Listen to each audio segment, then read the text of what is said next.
सम्मानीय सभामुख महोदय, सरकार भनेको अविच्छिन्न उत्तराधिकार संस्था हो।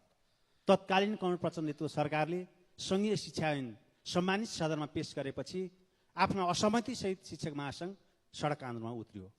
नेपाल सरकारको तर्फबाट शिक्षक महासंघसँग 5 बुँदे सहमति र नेपाल राज्य शिक्षक संगठनसँग 6 बुँदे सहमति गरिसकेपछि स्थगित भएको शिक्षक आन्दोलन फेरि सुरु भएको छ। तत्कालीन सरकारको तर्फबाट सहमति गरेका बुदाहरू समावेश गर्ने उद्देश्यले नेपाल सरकारकै तर्फबाट म लगायत धेरै मान्यज्यूहरूले संशोधन प्रस्ताव दर्ता गराएका छौँ।